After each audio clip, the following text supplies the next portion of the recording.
Perfect. Rubella is also known as German measles. तो measles, mumps, rubella, ये rubella, measles, mumps, rubella, measles, rubeola, and this rubella is German measles. So measles and German measles is different. Rubella and rubiola are different. So here we are talking about rubella, German measles. Agent rubella virus same, इसीलिए इसका नाम रूबीला है. इसका मैंने कहीं पे हमारी जो के पार्क की किताब है कम्युनिटी हेल्थ नर्सिंग की, वहाँ पे मैंने टोगा वायरस भी पढ़ा था. So I have also mentioned here toga virus. Okay, and the extra data you are getting in all the notes, it's basically taken from the K Park book. Okay, so incubation period is 14 to 21 days. Lifetime immunity देता है, just like measles it also give lifetime immunity. Communicable period is from 7 days before to about 5 days after rashes. तो जो लोग भी नॉर्सेट में prepare कर रहे हैं गाइस, आपको ये रट्टा लगाना पड़ेगा. जो लोग नॉर्सेट नहीं दे रहे हैं उनको कम्युनिकेबल के डेज के ज्यादा लर्न करने की जरूरत नहीं है. Sign and symptom and management पे ज्यादा ध्यान देना है, डेज के ऊपर इतना ज्यादा फोकस नहीं करना है, वो लोग नहीं पूछते हैं. सोर्स की बात करें तो नेजोफेरेंजियल, और आप क्या कर सकते हो, एक चार्ट खुद से बना सकते हो, अपनी मेहनत कर सकते हो थोड़ी सी, अगर आप कर पाओ तो उस चार्ट में इन सबका आप डेज लिख सकते हो, 7 से 14 दिन के अंदर अंदर कौन कौन से आ रहे हैं, ताकि आपको आसान हो जाए. नहीं कर पाएंगे तो मुझे बता देना, मैंने बना रखा हुआ है, मैं आपको भेज दूंगी. लेकिन अगर आप रिसर्च करोगे तो आपके माइंड में चली जाएंगी वो चीजें, नहीं करोगे तो वो फिर हो भी सकता है आप भूल जाओ. तो ध्यान रखना 7, 14 से 21 दिन इंक्यूबेशन पीरियड. और भी बहुत ज्यादा प्रॉब्लम्स का है, तो किस किस में कौन कौन से में आते हैं आप उनको एक चार्ट में बना सकते हैं. कम्युनिकेबल डिसीजेस 7 दिन before after 5 days rash appear, तो ये भी हो सकता है. सोर्सेज की बात करें तो nasopharyngeal secretions, virus is also present in blood, stool and urine. तो गाइज यहाँ पर मैं सोर्स की बात करूं तो मैं चाहती हूँ आपको पता हो सब क्लिनिकल केस और केस. ये सब क्लिनिकल केस वो केसेस होते हैं जो छुपे हुए बैठे हैं शांति से, केसेस हैं बट वो सब क्लिनिकल, वो दिखे नहीं रहे हैं.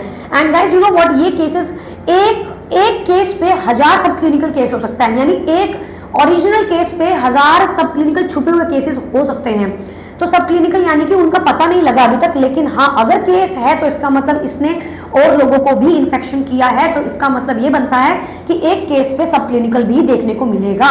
और जो आपका जर्मन मीजल्स होता है ये सब क्लिनिकल केस भी फैला सकते हैं. ट्रांसमिशन की बात करूँ तो ड्रॉपलेट, मैं चाहती हूँ आप ड्रॉपलेट वर्ड याद रखें, और ट्रांसप्लेसेंटल, एयरबॉर्नी, डायरेक्ट कॉन्टैक्ट, ये सब भी है important. Next 40% reproductive age girls affected होती हैं. Infant protected till 4 to 6 month of age. Vaccine complication क्या, arthralgia. I really want you to learn rubella arthralgia complication करता है. टेस्ट जो इस रूबेला को डायग्नोज करने के लिए किया जाता है, the name is HAI, haemagglutination inhibition test. Okay, तो ये टेस्ट किया जाता है रूबेला को फाइंड आउट करने के लिए. ये के पार्क का डाटा है. स्टेज 1 की बात करूं तो sore throat, low grade fever, running nose देखने को मिलता है. स्टेज 2 के अंदर लिम्फ एडिनोपैथी देखने को मिलती है, जिसमें रैशेज होते हैं. तो पहले सॉर थ्रोट होगा, फिर धीरे धीरे उसके लिम्फ नोडों में रैशेज होंगे. ओके, एंड होने से पहले ये एडिनोपैथी होती है. ऑलवेज फेस पे अपीयर होगा, जबकि जो दूसरा मीजल्स था, सिंपल मीजल, कान के पीछे से शुरू हुआ था, जबकि ये वाला आपके फेस पे स्टार्ट हो रहा है. तो ये इसका बहुत इंपॉर्टेंट पॉइंट है, ऑलवेज फेस पे अपीयर होंगे. रूबीला की वैक्सीन की बात कर लेते हैं आप. 0.5 ml सबकोटेनियसली दी जाती है. Rubella vaccine is contraindicated in pregnancy and not given to infant because it's live. If vaccine female tell her to not conceive, very very very important point guys. कभी भी हम प्रेग्नेंट लेडीज को इस vaccine को नहीं लेने को बोलते, और उनको ये बोलते कि अगर तुमने ली हुई है अभी अभी तो प्लीज 3 महीने तक तो तुम कंसीव ही मत करो, क्योंकि इससे बच्चे को काफी प्रॉब्लम देखने को मिल सकती है, और जो कि बाकियों में नहीं देखने को मिलती है, लेकिन इसके अंदर बच्चा जो वूम में है उसको काफी प्रॉब्लम देखने को मिल सकता है. इसे बोला जाता है कंजेनाइटल रूबेला सिंड्रोम, CRS. जैसे कि कंजेनाइटल है तो जब बच्चा जन्म लेगा तो उसके अंदर IgM नाम की एंटीबॉडीज देखने को मिलेंगी जन्म के जस्ट बाद, और पेशेंट जो है वो इन्फेक्शन इन फर्स्ट ट्राइमेस्टर में अगर हुआ है उसको, या तो उसको जन्म के पहले से ही तो उसको कंजेनाइटल रूबेला सिंड्रोम होगा, जिसमें वो रूबेला की जो एंटीबॉडीज है वो देखने को मिलेंगे. आप टेस्ट करोगे, जो ये टेस्ट मैंने बताया आपका हीम एग्लूटिनेशन इनहिबिशन टेस्ट करोगे, पता लग जाएगा.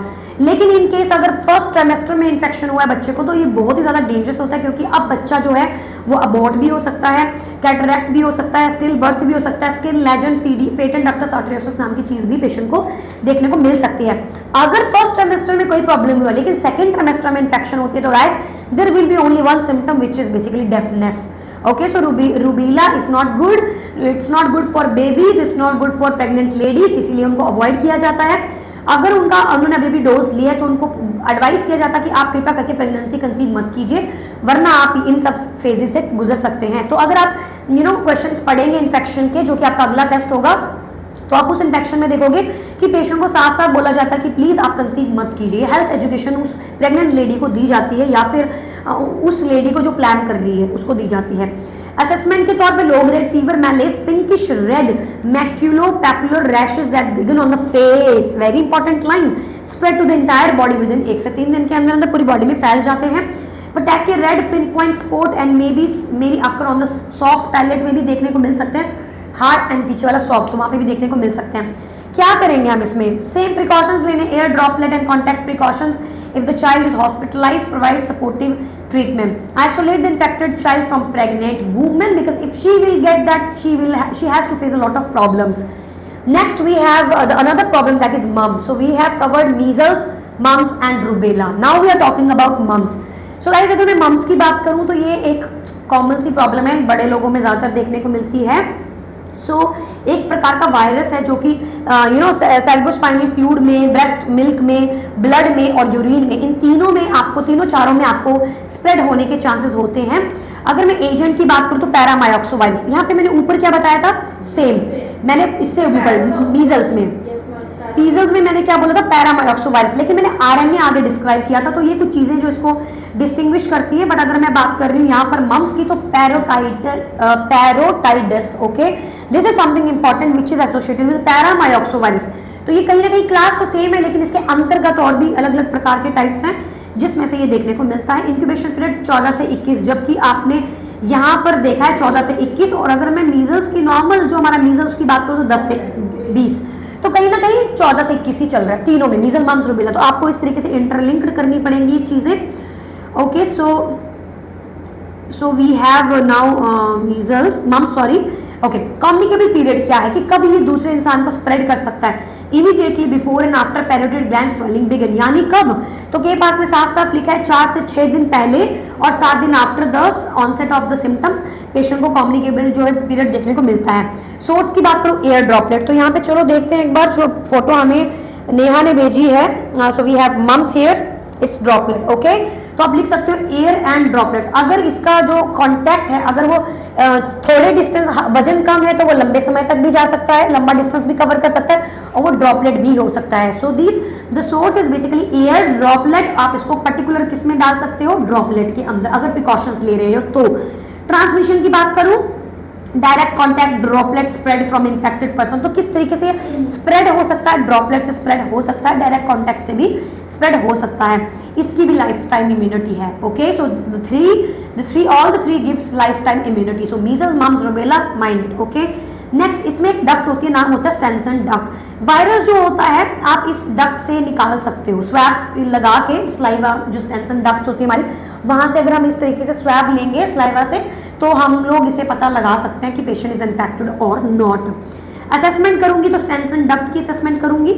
स्वेलिंग ऑफ वन और both parotid gland in front of the ears, कान के सामने जो आपके पैरोटिड ग्लैंड्स हैं उनकी इन्फ्लेमेशन है। गाइस, मैं यहाँ पे एक पॉइंट बताना चाहती हूँ कि ये सारे कहीं ना कहीं आपको फेस के आसपास ही देखने को मिल रहे हैं, कान के पीछे, फेस पे और यहाँ पैरोटिड पे। कान के पीछे मीजल्स, कान के आगे फेस पे rubella, and mumps is just your parotid glands. तो थोड़ा सा कनेक्शन बना के लर्न करना। Jaw and ear pain aggravated by chewing, जैसे जैसे वो खाएगा चबाएगा उसको दर्द ज्यादा होगी। Fever, headache and malaise, anorexia. अब मेन पॉइंट आता है इसकी कॉम्प्लिकेशन।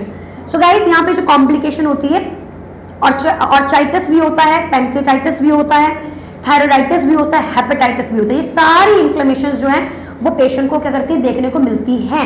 लेकिन अगर मैं बोलूं कि मोस्ट कॉमन कॉम्प्लिकेशन इन बेबीज, ओके, छोटे बच्चों में, चिल्ड्रंस में, तो आप क्या बोलोगे? असेप्टिक मेनिंजाइटिस में अकर, असेप्टिक मेनिंजाइटिस। लेकिन अगर मैं बोलूं मोस्ट कॉमन इन अडोलसेंट्स, तो आप बोलोगे uveitis, orchitis. Guys, what is orchitis? या तो लड़कियों में यूवराइटिस होता है और लड़कों के अंदर टेस्टिस में ओवरीज का inflammation. Okay, you can correct the spelling, but we have inflammation in ovaries and orchitis testis के अंदर। तो गाइस, यहाँ पे ध्यान में रखना है कि कॉम्प्लिकेशन में है हमारे पास ऑर्चाइटिस, पैंक्रेटाइटिस, थायराइडाइटिस, हेपेटाइटिस। और मोस्ट कॉमनली अगर मैं बच्चों की बात करूं तो असेप्टिक मेनिंजाइटिस। हो गया क्लियर? या अगर मोस्ट कॉमन अडोलसेंट में तो ओवरीज में इन्फ्लेमेशन और टेस्टिस के अंदर इन्फ्लेमेशन, मोस्ट कॉमनली अडोलसेंट्स के अंदर। और जबकि अगर नॉर्मल बात करते हैं बच्चों में तो असेप्टिक मेनिंजाइटिस देखने को मिलता है। So swollen parotid glands and cheeks में थोड़ी सूजन आ जाती है। क्या इंटरवेंशन हम अपनाएंगे? So we have to go for, कौन सा स्मेयर यूज करते हैं हम इसके अंदर? Any idea? Okay, so guys इसके अंदर तो स्मेयर नहीं है, किसी और में ही है। इंटरवेंशन की बात करूं तो वही air droplets, airborne and droplets and contact precautions maintain करेंगे। Provide bed rest until the parotid gland swelling subsides.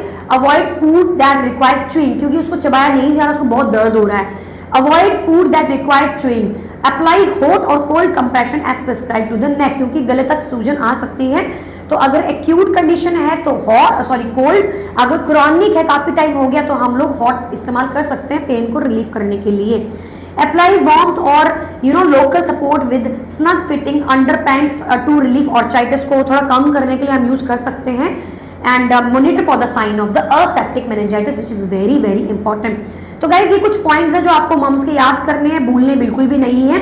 Let's move on to the another topic that will be your chicken pox. तो यहाँ पर मैं chicken pox और जो हमारा small pox है उसको कंपेयर करके चलूंगी। So I will create another video.